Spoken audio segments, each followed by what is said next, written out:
Hello and welcome to the Angel of Words video podcast. Today, I will be releasing my exclusive interview with NBA champion Serge Ibaka. Done a little bit last year, and I hope my people out there enjoy. Pretty action-packed, so you may want to stick around and listen to it.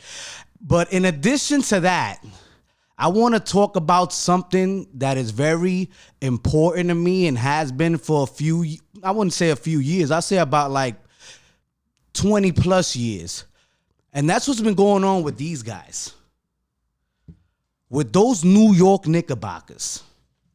I have no idea at all what is going on with this squad.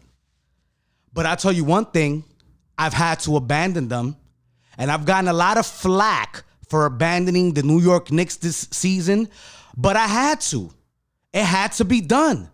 Sometimes you have to leave a toxic relationship behind and hope the person becomes a better person and wants to re-enter your life in the correct way. The Knicks have had one division title since the year 2000, the year that James Dolan took over. And look, I own my own company. James Dolan owns his own company and he owns the Knicks. He is allowed to do whatever he feels is appropriate for the New York Knickerbockers.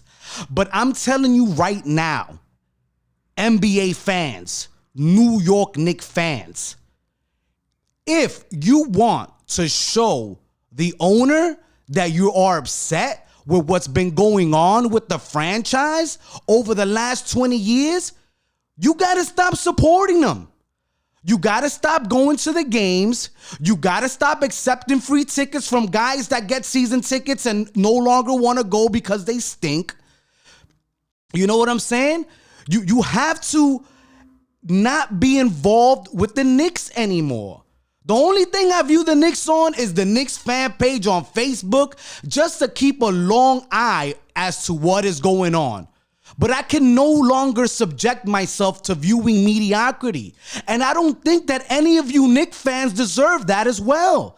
There is too much great basketball right now happening in the NBA to allow that the franchise in one of the biggest marquee cities in the NBA, a franchise whose city is like the bedrock of the NBA. A city which every single nationality plays ball against one another. Blacks against Asians, Jews against Irish, Asians against Middle Eastern, Latinos against blacks. We're always playing ball against one another. It's what brings us together. It's what brings the hood together with Wall Street. You know what I'm saying? It was what bring baby mamas together with like single men. The Knicks are a iconic franchise in this city, but they're not performing, and we can no longer let them continue on with this disrespect that they have for the fans of this city. When George Steinbrenner was disrespecting the Yankees and the Yankee fans stopped going to the game. Steinbrenner was suspended, and eventually they had to rebuild a culture of winning. And that is what needs to happen now. And in order for that to happen, we have to show Knicks management that we are no longer going to support this franchise. That if I want to go see the best players in the NBA, I will go to Brooklyn if I have to. Not a trip I want to make, but it's not inconveniencing to me, to be completely honest with you. And I know a lot of y'all gonna be like, oh, you gotta ride or die, orange and blue through thick and thin. No, because if I felt like they were doing their best and respecting the culture of what it is to be a Knicks fan, then I would stick by them. But when you got stupid issues, you know what I mean? Like with Spike Lee, the biggest fan, dude spending millions of dollars to go watch the Knicks, and you're treating him like a regular and then putting it out in the media. I don't care what you do with your house policies, but that stuff should stay in-house. There is no reason why Spike Lee should be on First Take discussing the treatment that the franchise that he is synonymous with is treating him like a dirtbag. Charles Oakley getting treated like a dirtbag. Us fans are getting treated like dirtbags. And I can no longer subject myself to that. And I won't. I'll be keeping an eye on the Knicks from a distance, hoping that they get their act together. But unfortunately, there's just way too much good basketball, way too many elite basketball players on different franchises for me to focus my energy, the small amount of time that I have. I cannot dedicate that time no longer to watching New York Knicks basketball. And I hope you can forgive me. And if you call me a whack fan for that, I really don't care, because that's what it is and that's what it's going to be. But I hope you enjoy this interview with Serge Ibaka. It's dope, NBA champion, and I think y'all will rock with it.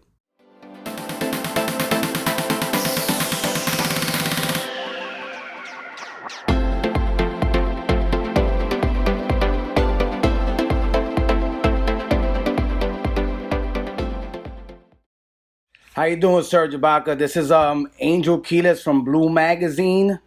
Thanks for your time today. We really appreciate it. Doing well, man. Thank you. And this is NBA champion Serge Ibaka. How you feeling right now, man? You just won the title not too long ago. Man, I feel blessed, man. I'm so thankful for, this moment. And I just feel blessed, man. I cannot ask for more, man. God, he been so great with me. So all I can say is praise him and thank him for everything.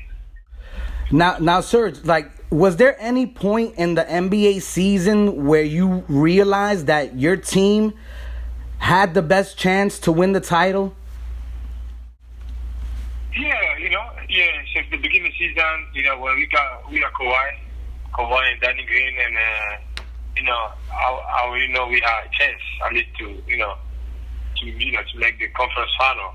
And then when we traded for Marc Gasol, and when we got Marc Gasol second half of the season, that's where I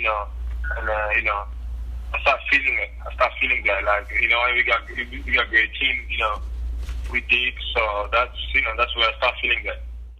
Now, that must have been fun to have Mark on the team. You guys played together, in Spain. How was that like, man? That must have been crazy when you got the call. Yeah. It was easy for us, to connect and to work together, because we already know each other before, and then we play with each other in the Spanish national team before. So it was easy and it was fun. Now, Serge, what was the biggest lesson you learned? Because you've been to the NBA Finals before, but you won it this time. What was the biggest lesson you learned from winning the title? What it takes to be a champion? What it takes to be a champion, is it's a sacrifice, man. It's a sacrifice, and you have to be willing to sacrifice for your team, because at the end of the day, every team has a lot of talented players. Players can score 20 or 30 every night easier. You get a lot of guys, but it's not really a lot of teams got guys really willing to sacrifice, to play for the team, to play both ends of the floor. And it takes a lot, especially playing both ends of the floor and be out there for your team, and it takes a lot. That's one of the good things about us. Everybody has that mindset, and that's why we were so successful. Last year or this season, or whatever. Now, Serge, would you say Kawhi Leonard is the best player you've ever played with, or he's up there with the best players you ever played with? He's up there. I played with great players like Russell Westbrook, Kevin Durant before, and even DeRozan. So and he's up there. All right. He's up there for sure. Because we don't want to forget about Kevin Durant, man. No, of course not. Of course not. So, it's just a different moment, and he was a different team, different players, with a different mindset, in different time, Yeah. Now, and that's your friend, man. Like, how does it feel when you see your friend go down with an injury like that? Because I know you and Durant were close. You played together for years. Yeah, it was tough. At the end of the day, even we compete. Even I wanted to win against him, but going down like that, it's something I'm not gonna wish to anybody. I don't care. Even if somebody is not my friend like Kevin is, Kevin is my friend. But even if he was not my friend, still as a player, I'm gonna still know. I'm gonna still be happy or wish somebody go down like that. Any players. Because at the end of the day, I would not like that to happen to me too. So I don't wish that to anybody. It doesn't matter if we're friend or no. Yeah. And then, like you say, KD is my friend too. So the way it happened, tough. Yeah. Now, so, what was tough also, you came from, a rough, not an easy surroundings, it was, you didn't have a path like a lot of players in the NBA do, Could you tell us a little bit about your upbringing or your parents? I know you have a lot of brothers and sisters. Yeah, I have like a 18 brother, sister. I come from big family. And like you say, it was not easy, to get my way here, but, like I always say, anything's possible. And I always tell a lot of kids, like, one thing about dreaming is free. You don't have to be rich or you don't have to have, you don't have to be rich or whatever to dream, because the dream is free. So that's one of the first things I had with me. I didn't have, a lot of things, but one thing I had for sure, because it was free, it was a dream, then when I start to dream, and then and I put my dream, into work, and I have to put a lot of work to be where I'm now. So, it's a lot of sacrifice, a lot of hard work, a lot of patience, and now it's paying off. Now, were your parents both athletes, Serge? Yeah, my mom and my dad, they used to play basketball. Okay. Oh, that's beautiful. So that's where you got some of the the talent from, the parents. Yeah, that's what I got. The love of basketball. Yeah. Now, I mean, you also played in Spain. Club level. Did your people out there in Spain, ex-teammates, ex-coaches, your mentor, did he reach out to you? When you won, what was that like? Were they very happy for you?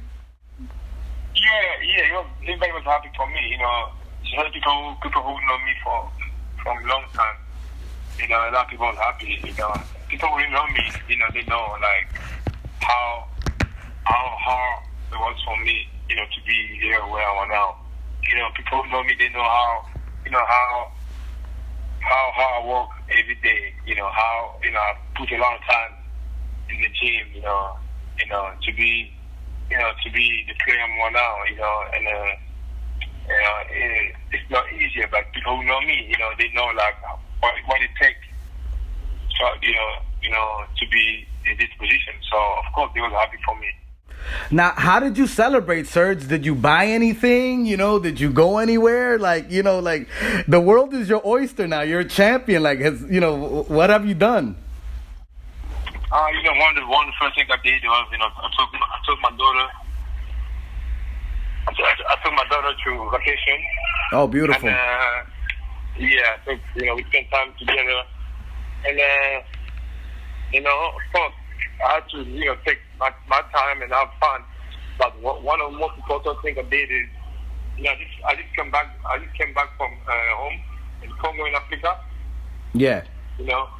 And I took the trophy with me. Oh, beautiful. CONGO. Oh, wow. Yeah, so that's what to me, I took the trophy to CONGO to show, my people, to show my family, to show a lot of kids out there, to inspire them. Because I know, all of us, we used to see, the trophy only on TV, but, that's one of the things I did. Like, I took the trophy out there, and, everybody was happy, exciting to see the trophy. Were you treated like a hero, Serge? Were you treated like a hero out there? Were you excited about that? Yeah, I was excited. Yeah, I was very excited because to me that's was the dream. To me, dream come true. I wanted to. I always wanted to. To inspire a lot of kids.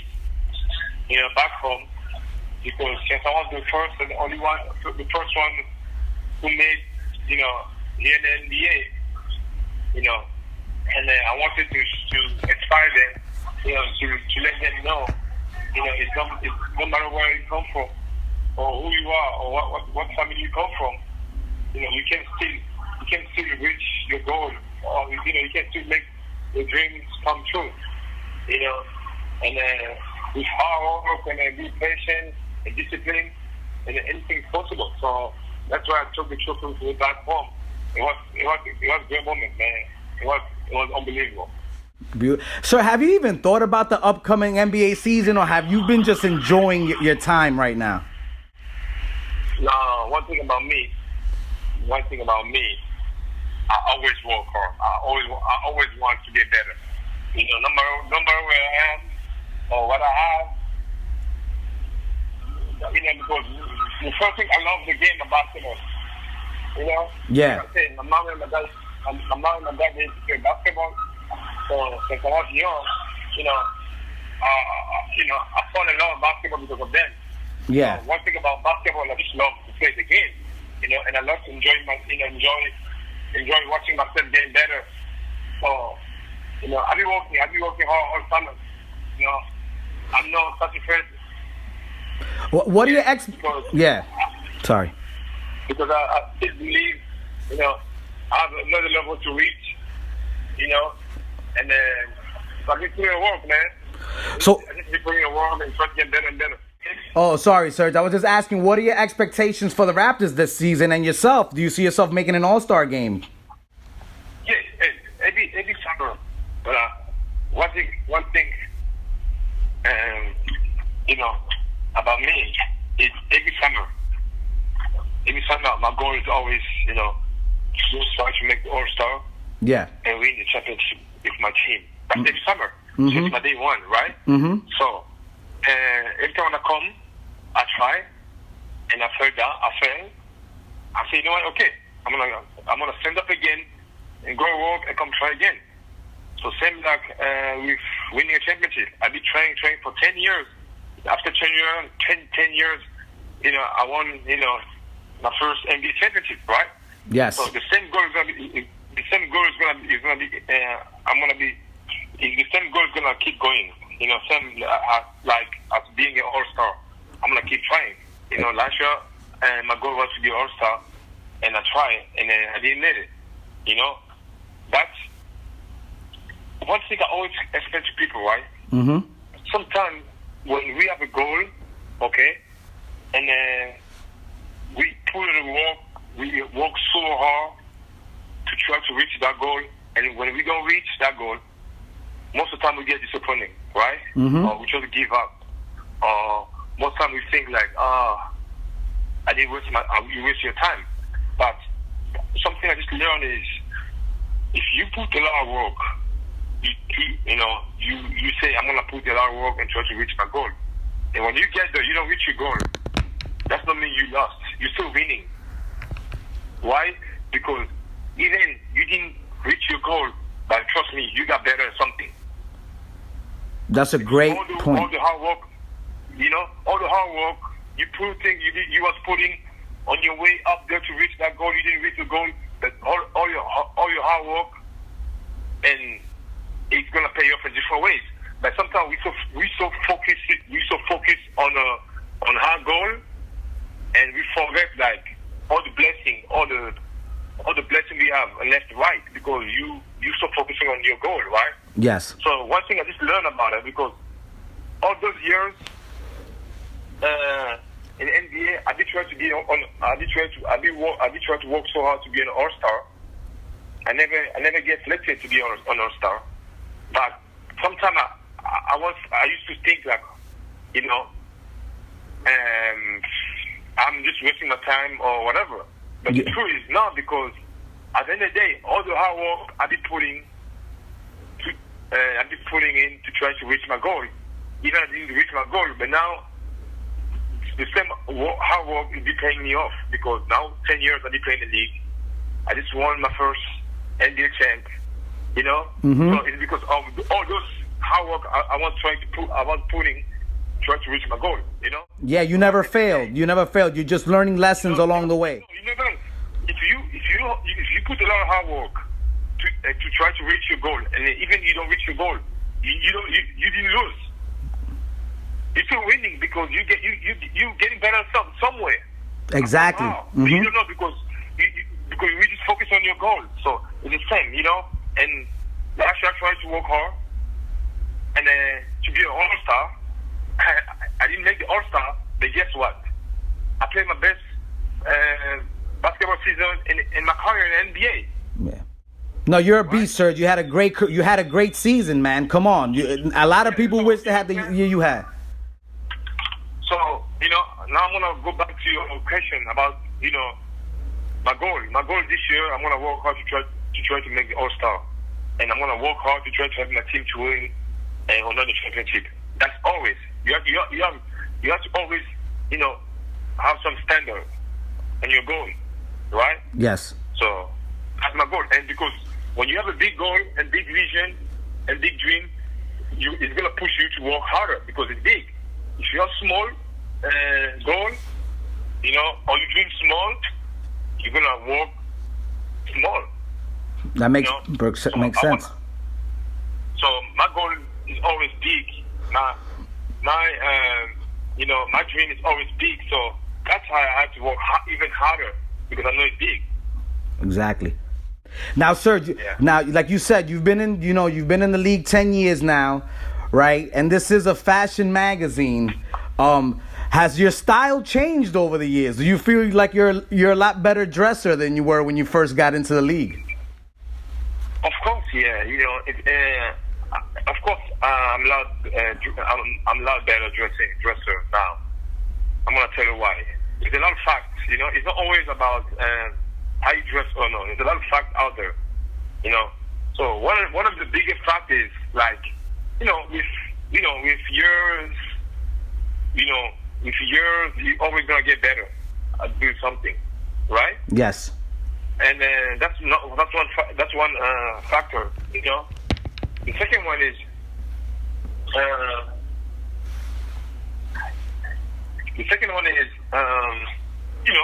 of course it's different. You know, when it's different. You know how you dress. You know, when you were living in Congo, and then when you in India after 5, 6, 7 years. Yes. Right. Yes. This is even I always say to people, fashion is not about specific things, right? Yes. But and that part, that's a big change, big difference, right? I'm not saying because now I'm an NBA and now I can, wear designer. I'm just saying, of course, your style is gonna change. When you live in Congo, you have money, you're on the street. Then when you come to NBA after 6, 7 years, of course your style is gonna get better. But the most important is, the taste of fashion. How you know about fashion? Because one thing about me, even since I was in Congo, I didn't have money to buy all the things I'm buying right now or to wear all those things. But I always had a good sense of fashion, right? So that's something you cannot buy with money. Sir, do you have any people in particular that you like to wear, or it really doesn't matter? Whatever you like, you put it on. No, like me personally, because I'm so tall, it's hard. It's hard. Like there's a lot of designer I like to wear. I like Balmain, I like Valentino, I like Dior. All those designers. But sometimes it's hard because they don't really have big size, right? Yeah. But the good thing about it, in last